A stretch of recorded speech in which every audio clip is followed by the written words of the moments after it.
हाय दोस्तों, नमस्कार। फिर से स्वागत है आपका इंग्लिश ग्रामर के बेसिक से लेकर जीरो से। आज हम इंग्लिश ग्रामर की शुरुआत फिर से जीरो से करते हैं, ताकि बीच में आने वाले जो बच्चे होते हैं वो डायरेक्ट इंटा स्पीच, चेन वॉइस, नरेशन, क्या क्या तमाम प्रकार के ग्रामर पढ़ना चाहते हैं। नतीजा उसका ये होता है, सब में उनको कंफ्यूजन होता है, कंफ्यूजन हाथ लगता है, कंफर्म नहीं होता है। तो हम करें क्या, हमें ग्रामर को पढ़ना है जीरो से। किससे? जीरो से। अब जीरो शुरुआत होती है। जीरो ग्रामर क्या होता है? जीरो के ग्रामर का नाम नहीं है। जीरो से पढ़ने का मतलब हमें शुरुआत से पढ़नी है। शुरुआत कहां से होता है? लेटर से। अब लेटर होते क्या है? हर लैंग्वेज में, लैंग्वेज कोई हो, इंग्लिश हो, हिंदी, मराठी, तेलुगु, तमिल, उड़िया, कन्नड़, हर में लेटर्स होते हैं। ठीक, अक्षर होते हैं। लेटर कहते किसे हैं? Letter is sign, letter is symbol of sound produce by mouth. हमारे मुंह से जो ध्वनि निकलेगी, हमारे मुंह से जो आवाज निकलेगी, उसी को हम एक संकेत दे देते हैं, एक सिंबल दे देते हैं। उसी सिंबल को हम क्या बोलते हैं? लेटर बोलते हैं। आइए, हम सारी भाषाओं की बात आज यहां नहीं करने वाले हैं, नहीं तो वीडियो काफी लंबा हो जाएगा अनावश्यक में। ठीक, हमें इंग्लिश में कुल मिलाकर कितने लेटर्स हैं? 26। There are 26 letters in English alphabet.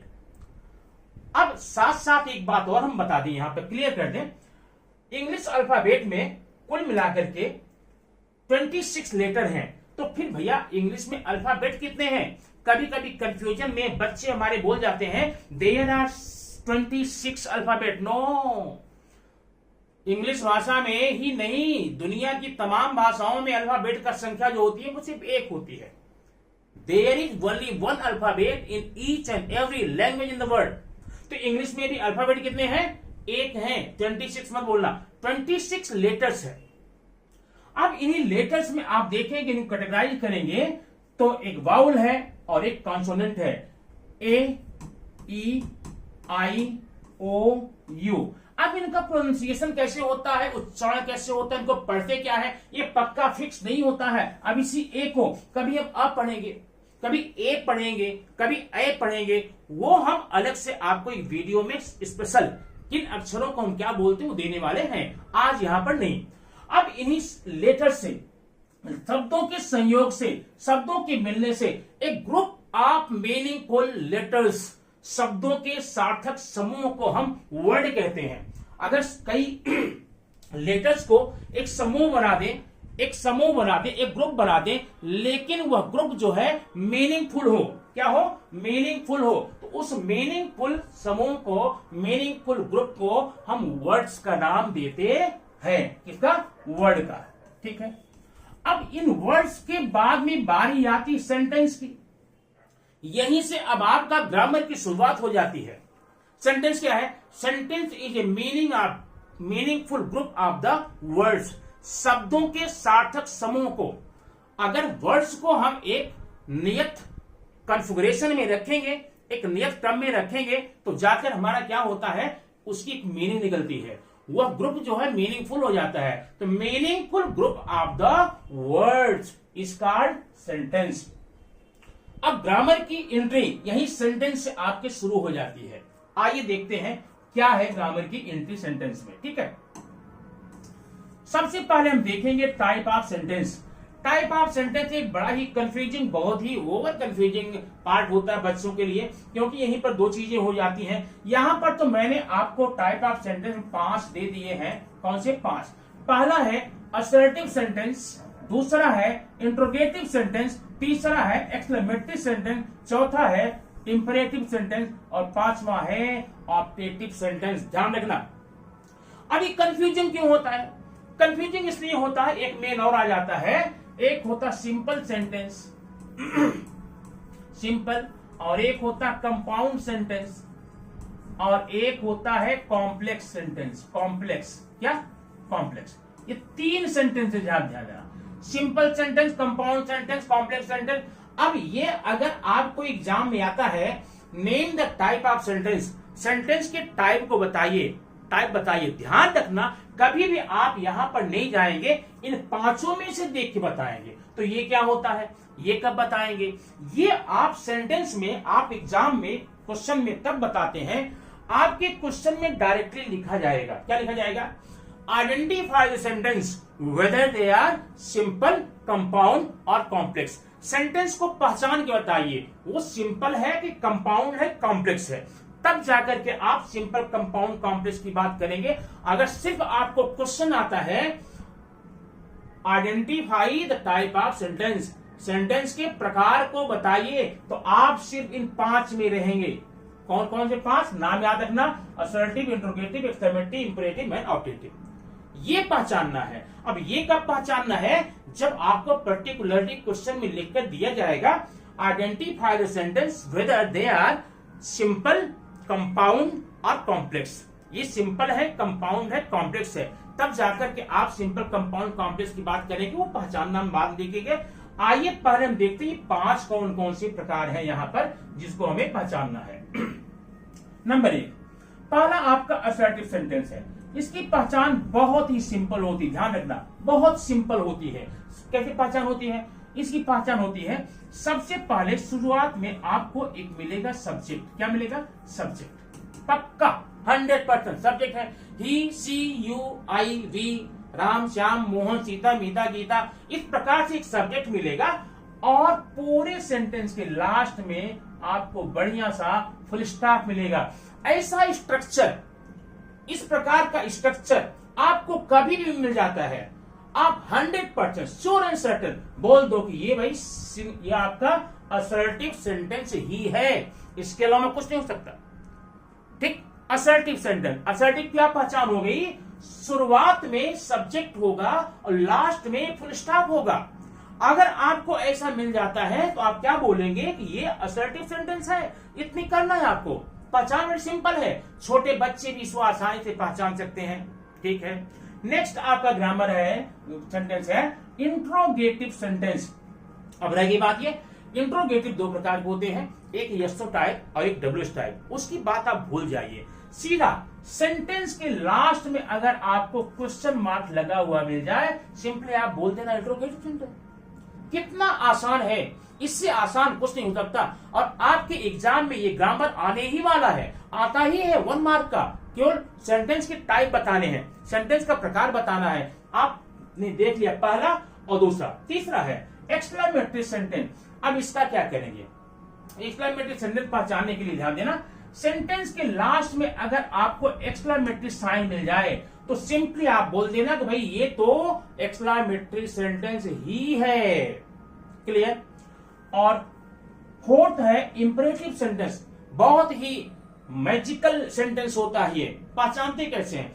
ऐसे सारे सेंटेंस जिससे किसी को एडवाइस करते हैं, सलाह करते हैं, सजेस्ट करते हैं, आप कुछ करने को कहते हैं या कुछ करने से मना करते हैं, ऐसे सारे सेंटेंसेस को हम इंपरेटिव सेंटेंस बोलते हैं। अब आप पहचाने कैसे? सिंपल बात है, सेंटेंस के शुरुआत में V1 वर्ब फर्स्ट में, ठीक, और लास्ट में फुल स्टॉप, ऐसे सेंटेंस को बोलेंगे imperative sentence. Example, go there.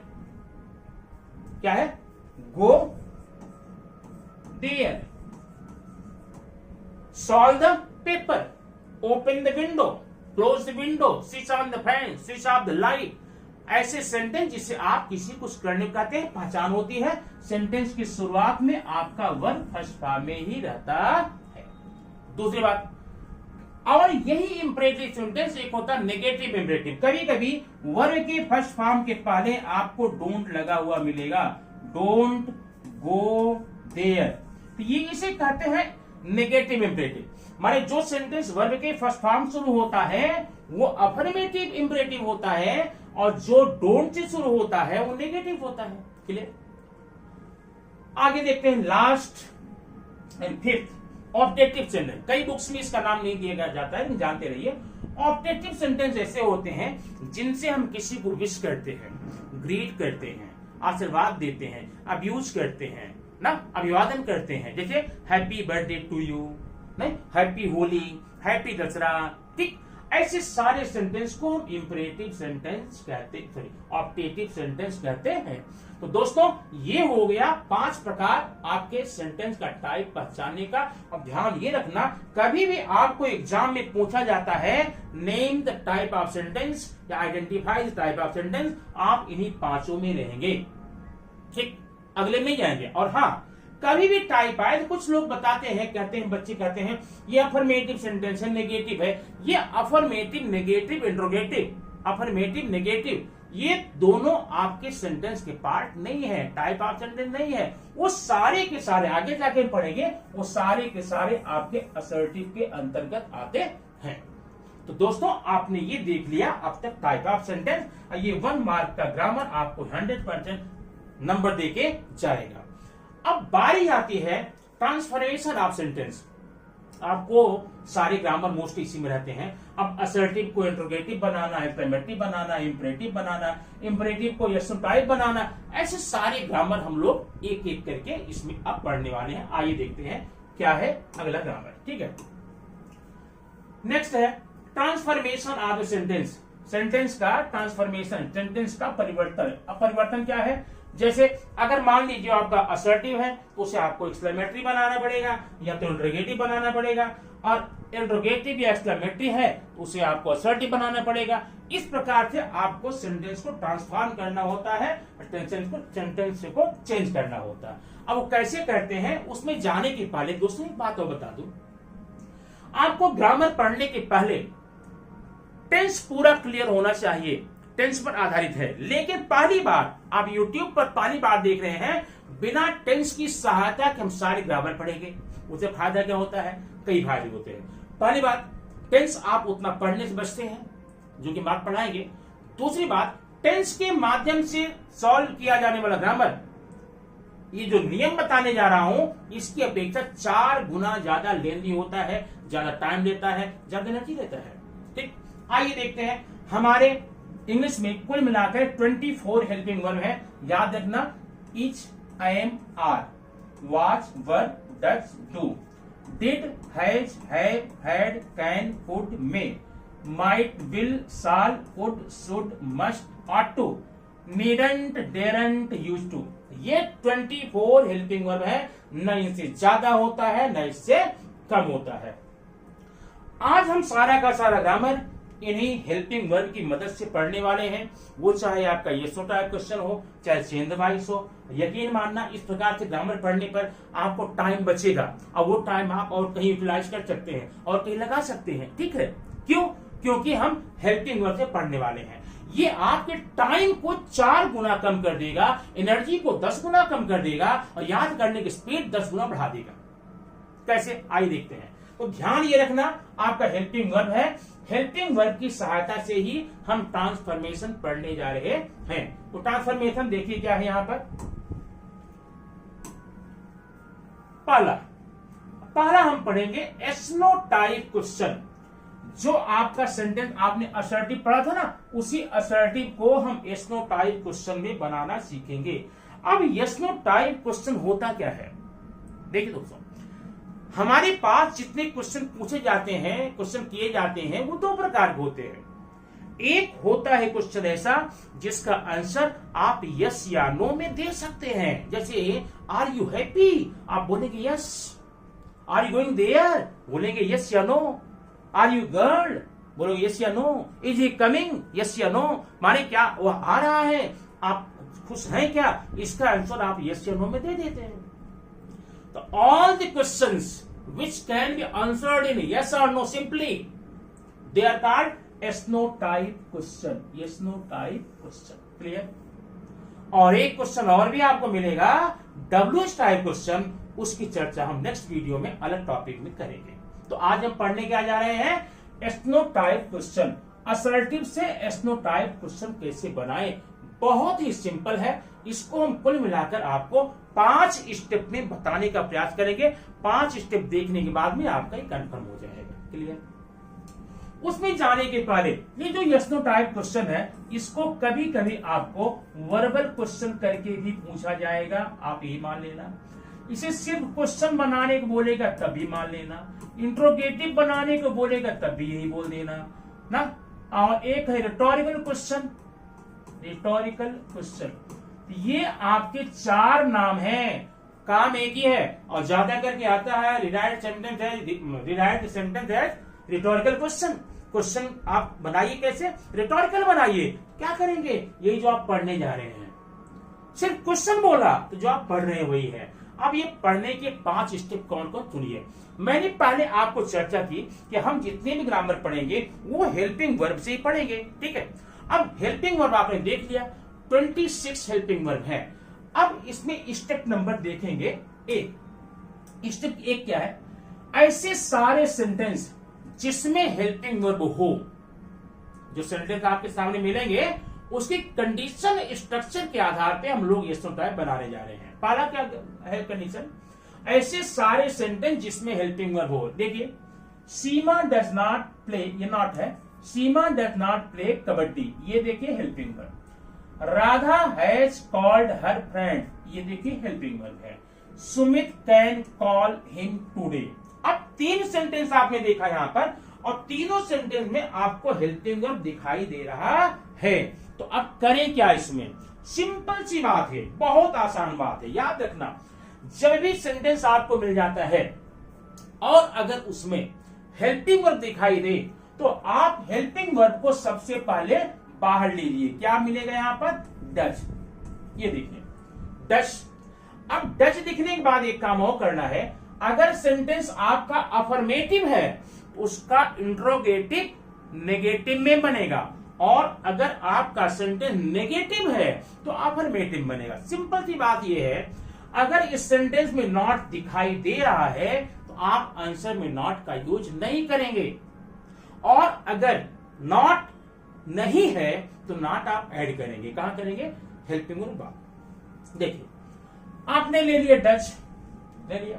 अब इसमें हेल्पिंग नॉट है ना, इसको आप नहीं लेंगे। अब हेल्पिंग वर्ब लेने के बाद में पूरा का पूरा सेंटेंस आप लिख डालिए, डज सीमा, डज सीमा, ये ले चुके हैं, इसको लेना नहीं है। Play kabaddi, does Seema play kabaddi, ये आपका हो गया यस नो टाइप क्वेश्चन। और बाद में क्वेश्चन मार्क लगाना नहीं बोलना, ठीक, ये हो गया आपका यस नो टाइप क्वेश्चन। अब सेकंड आप समझ गए होंगे, सेकंड क्या है, है, हैज ले लिया बाहर, नॉट इसमें है, Radha has called her friend नहीं है, लगाना होगा has not, Radha has not, Radha called her friend, question mark, ये हो गया। तीसरा देखेंगे, हेल्पिंग वर्ब क्या है, कैन है ना, कैन निकालेंगे बाहर, नॉट है, नहीं है ना, लगा देंगे, can not Sumit call him today,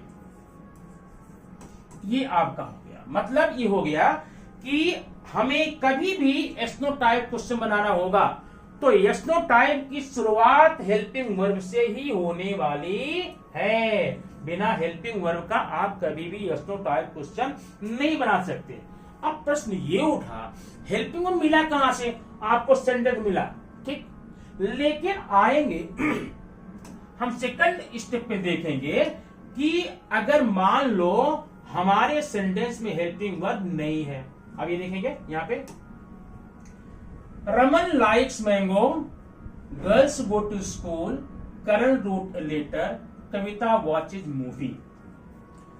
4 sentence यहां पर है और 4 में आप देख रहे हैं किसी में भी हेल्पिंग वर्ब नहीं है। और ध्यान रखना, आप यस नो टाइप बनाने जा रहे हैं तो बिना हेल्पिंग वर्ब का यस नो टाइप क्वेश्चन बनाना असंभव। बिना हेल्पिंग वर्ब का यस नो टाइप क्वेश्चन बनता ही नहीं है। सेंटेंस की शुरुआत हेल्पिंग वर्ब चाहिए ही चाहिए। तो आपको इसमें हेल्पिंग वर्ब दिख तो नहीं रहे हैं। 4 सेंटेंस हैं, 4 में किसी में भी हेल्पिंग वर्ब दिख नहीं रहे हैं। अब इसका मतलब ये कि नहीं, किसमें नहीं है, छिपे हैं। कहां छिपे हैं, अपने मम्मी पापा के पीछे। इनके मम्मी पापा, हेल्पिंग वर्ब के मम्मी पापा कौन है, मेन वर्ब। कौन है, मेन वर्ब। अगर हेल्पिंग वर्ब नहीं है तो समझ लो कि हेल्पिंग वर्ब उस मेन वर्ब के पीछे छिपा है। आई दिखाते कैसे छिपा है। नंबर 1, हेल्पिंग वर्ब नहीं, तो आप वर्ब देखेंगे, लाइक्स है, यहां पर गो है, यहां पर रोट है, यहां पर वॉचेज है। इन्हीं के पीछे आपको हेल्पिंग वर्ब छिपा हुआ मिलेगा। निकालते हैं, कैसे निकालेंगे। अगर आपके वर्ब में यस या ईएस है, जैसे कि लाइक्स वॉचेज, इसका मतलब इसके पीछे का हेल्पिंग वर्ब हो जाएगा डज, DOES। क्लियर? मिल गया। रमन लाइक्स मैंगो, इसका हेल्पिंग वर्ब मिल गया। क्या हेल्पिंग वर्ब है? डज है। दूसरा, अगर आपका वर्ब फर्स्ट फॉर्म में है, प्रेजेंट फॉर्म में है, तो आपको हेल्पिंग वर्ब मिल गया। क्या मिला? डू। ठीक। तीसरा, अगर हेल्पिंग वर्ब में यस या ईएस है, आपको मेन वर्ब में यस या ईएस है, तो आपको हेल्पिंग वर्ब मिलेगा डज, और मेन वर्ब फर्स्ट में है तो मिलेगा डू। लेकिन अगर आपका मेन वर्ब सेकंड फॉर्म में हो, पास्ट फॉर्म में हो, तो आपको मिलेगा डिड। ये हो गए आपके 3 हेल्पिंग वर्ब। ठीक। हेल्पिंग वर्ब आपको खोजना क्यों है? क्योंकि हम जानते हैं बिना हेल्पिंग वर्ब का यस नो टाइप क्वेश्चन बनने वाला नहीं है। तो हम देखेंगे हेल्पिंग वर्ब कहां देखेंगे? वर्ब के पीछे छिपा है। कैसे छिपा है? वर्ब में अगर यस या यस है, समझ हेल्पिंग वर्ब है डज। वर्ब अगर फर्स्ट फॉर्म में है तो डू, वर्ब सेकंड में है तो डिड। 3 helping verb. अब आइए देखते हैं। पहले में Raman likes mango, Raman likes mango. अब इसमें क्या है? यस या यस है। क्लियर? क्या मिलेगा? डज। ये आपका हो गया डज। अब डज लगा लिया। डज क्यों लगाया? क्योंकि डज जो हेल्पिंग वर्ब है, लगाना जरूरी है। यस नो टाइप क्वेश्चन करने के लिए हेल्पिंग वर्ब चाहिए, लगा लिया आपने। अब बताइए इसमें नॉट है क्या?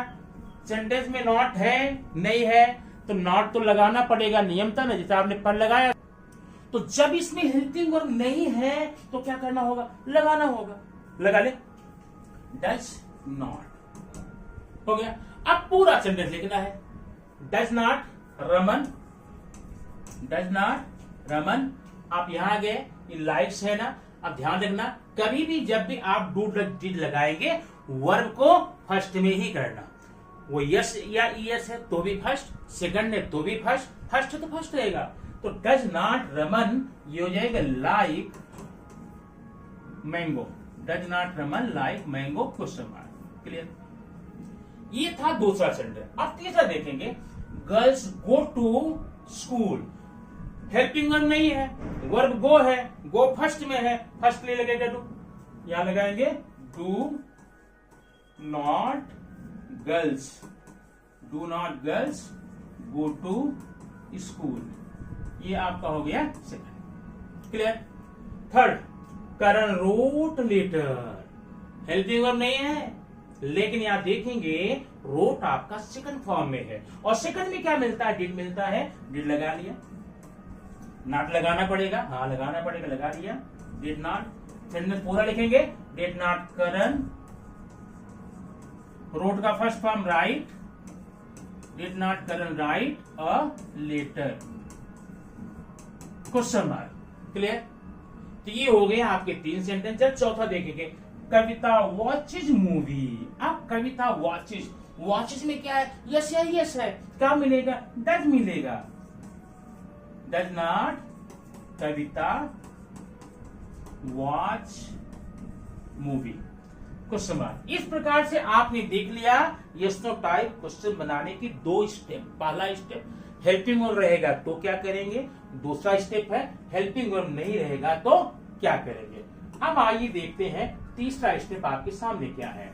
तीसरा स्टेप है, अगर आपको इंपरेटिव सेंटेंस मिल जाए तो क्या करोगे। अब इंपरेटिव क्या होता, आपने पढ़ा था ना, ऐसे सारे वाक्य जिसकी शुरुआत में वर्ब फर्स्ट फॉर्म में हो या डोंट लगा हो, इंपरेटिव होता है। यहां देखिए, सॉल्व द पेपर इंपरेटिव है, डोंट मेक नॉइस इंपरेटिव है, रन फास्ट इंपरेटिव है, डोंट वेस्ट टाइम इंपरेटिव है। इसका यस नो टाइप कभी भी आपको बनाना हो, सिंपल सा है। कभी भी जब भी आपको इंपरेटिव मिल जाए समझ लो इसका आंसर बना बनाया बैठा है। कैसे बैठा है, आप सबसे पहले लिखेंगे विल यू। क्या लिखेंगे, विल यू। विल यू के बाद पूरा सेंटेंस क्या हो जाएगा, solve. Will you solve the papers question mark. हो गया। अब सबमिट कर सकते हैं, लेकिन ध्यान देना कि डोंट है ना, विल यू लगा के डोंट निकाल देना। विल यू और डोंट दोनों नहीं रहेगा, क्या हो जाएगा यहां पर विल यू, ये डोंट छोड़ देंगे, make noise, will you make noise, question mark. Second, run fast, run fast क्या करेंगे, यहां विल यू लगा दो, will you run fast question mark. Don't waste time, will you लगा दो, ठीक, वेस्ट टाइम क्वेश्चन मार्क। इस प्रकार से जितने भी आपके इंपरेटिव सेंटेंस मिलेंगे, जब भी इंपरेटिव मिलेंगे, शुरुआत में आपने क्या करना है, विल यू लगाना है, विल यू लगा के पूरा सेंटेंस लिखना है, कुछ सम्मान लगा दो, बढ़िया सा आपका आंसर मिल जाएगा। और जितना बढ़िया आंसर मिल जाएगा उतने बड़े नंबर मिल जाएंगे, ओके, मार्क्स मिल जाएंगे ना। तो ठीक है, ये हमने पढ़ लिया क्या, third step, yes no type बनाने के थर्ड स्टेप सीखे। अब आइए देखते हैं फोर्थ में क्या बोलता है। फोर्थ में है स्टेप 4। स्टेप 4 है लेट में, क्या है, लेट।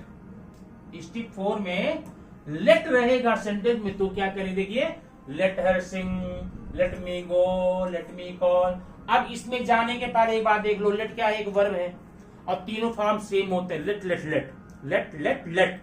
तो जब ये वर्ब है तो इंपरेटिव हुआ ना, जब लेट वर्ब है तो इंपरेटिव हुआ, और जब इंपरेटिव हुआ तो इंपरेटिव का नियम लगाइए। क्या था इंपरेटिव नियम, विल यू, क्या था, विल यू, पूरा sentence, will you let her Singh,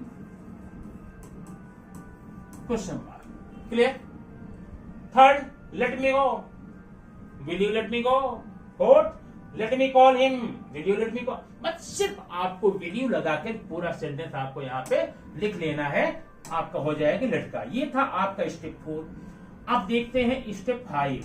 step 5 में क्या करना है, ध्यान देना। स्टेप 5 में आपके सेंटेंस में क्या रहेगा, लेट्स, लेट्स, ठीक। अगर कभी भी आपको लेट्स का सेंटेंस मिल जाए, दिखाई दे जाए, तो कुछ नहीं करना है, आप लेट्स को निकाल देना और उसकी जगह पर देखिए आपके पास दो ऑप्शन हैं, या तो शाल बी या तो should be. Shall be, should be लिख करके पूरा सेंटेंस उतार दो, कॉपी कर लो, कॉपी पेस्ट कर लो। अब यहां क्या होगा, let's move fast, shall be move fast या शुड बी मूव फास्ट। इसमें let's call him, shall be call him, should be call him. इस प्रकार से आपका ये 5 स्टेप यस नो टाइप बनाने के हो गए, ठीक। यस नो टाइप क्वेश्चन का टॉपिक ये पूरा हुआ, लेकिन अभी जब तक इसके कुछ टिपिकल पॉइंट्स को हम नहीं पढ़ लेते, हम नहीं जान लेते, तब तक हमारा ये पूरा नहीं, अधूरा ही माना जाएगा, ठीक है। अब देखिए क्या है आपके टिपिकल पॉइंट। टिपिकल पॉइंट में जाने के पहले आप देखिए यहां पर ये हैज, हैव, हैड एक बहुरूपिया हेल्पिंग वर्ब है। बहुरूपिया क्यों है, क्योंकि ये मेन वर्ब का भी काम कर लेता है, हेल्पिंग वर्ब का भी काम कर लेता है। ये अब एक सेंटेंस देखना, Seema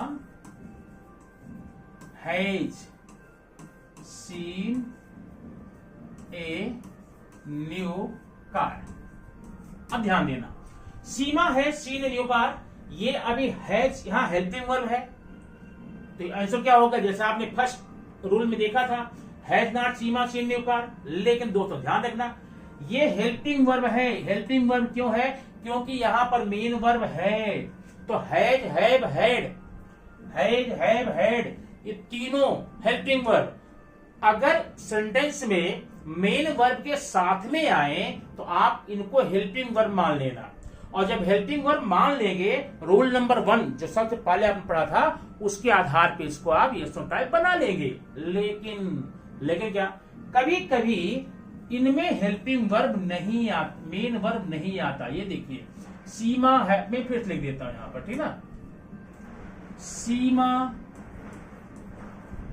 has a new book. अब ध्यान देना यहां पर, सीमा हैज ए न्यू बुक, अभी ये जो हैज है ना, ये आपका मेन वर्ब है। क्या है, मेन वर्ब है। तो जब ये मेन वर्ब है तो आप इसको बाहर नहीं निकालेंगे, बल्कि क्या माना जाएगा, ये यस या ईएस फॉर्म। तो तो हैज अगर ऐसा है उसके लिए आप डज लगाएंगे, हैव के लिए डू लगाएंगे, हैड लिए डिड लगाएंगे। अब एग्जाम्पल देखिए, इसका क्या मिलेगा? डज, डज नॉट हो गया। डज आपने क्यों लगाया? क्योंकि हैज आपका वर्ब फर्स्ट फॉर्म है, does not Seema, does not Seema. अब ध्यान देना, इसको आप फर्स्ट में करेंगे, याद है ना रूल नंबर 2 में, जब आपने बाहर डू डज डिड लगाया था तो अंदर आने वाले वर्ब को फर्स्ट में रखा था। तो डज नॉट सीमा, ये फर्स्ट फॉर्म क्या होगा? Have. Does not Seema have a new book, question mark. Clear? इसी प्रकार से अगर आपको यहां पर कोई और आ जाए, देखिए we have a new idea. अब ये हैव क्या है? मेन वर्ब है, फर्स्ट फॉर्म में है, तो हैव के लिए क्या मिलेगा? डू मिलेगा। Do not we, do not we, have का फर्स्ट फॉर्म है, do not we have a new idea. ठीक, अब नेक्स्ट देखेंगे यहां पे, she had a new pen. अब ये हैड क्या है? हैड आपका मेन वर्ब है, क्या है? मेन वर्ब है, और मेन वर्ब में क्या लगेगा आपका? डिड। ये हो जाएगा डिड नॉट, डिड नॉट सी। अब ये हैव हो जाएगा, हैव ए न्यू पेन। इस प्रकार से आपका ये पूरे स्टेप हो गए स्टेटमेंट बनाने के, ठीक है, पूरे स्टेप हो गए और टिपिकल पॉइंट के साथ। इसी प्रकार से अगर आप जीरो से ग्रामर पढ़ना शुरू कर देते हैं, एक तरफ से, बीच में नहीं, कभी नहीं, ठीक है, ये जो do does has have had मामला देख रहे हैं ना, हमेशा मिलेगा। एस टाइप मिलेगा, डब्ल्यू टाइप मिलेगा, चेंज वॉइस मिलेगा, नरेशन मिलेगा, हर जगह मिलेगा। तो जब आप यहाँ पर नहीं देखे रहेंगे, वहां जाकर कंफ्यूजन होगा, तब आप वहां पर डायरेक्ट इनडायरेक्ट स्पीच का नियम पढ़ेंगे, फिर वापस आके यहाँ पढ़ेंगे। अगर यहाँ से ये कंफर्म करके आप आगे बढ़ते हैं तो वहां पर आपको कोई भी प्रॉब्लम होने वाली नहीं होती है। ये आपका वीडियो कैसा लगा जरूर बताइए, कमेंट बॉक्स जरूर लिखिए। अगर आप पहली बार देख रहे हैं तो आप प्लीज इसे सब्सक्राइब कीजिए, कमेंट कीजिए, शेयर कीजिए, लाइक जरूर दबाइए, और ध्यान रखना ये ज्यादा से ज्यादा तक लोगों तक पहुंचाने का काम आपका है। मैंने आप तक पहुंचा दिया, बाकी लोगों तक पहुंचाने का काम आप करेंगे। Thank you very much. फिर मिलते हैं नेक्स्ट वीडियो में कुछ इसी के आगे कड़ी को लेकर।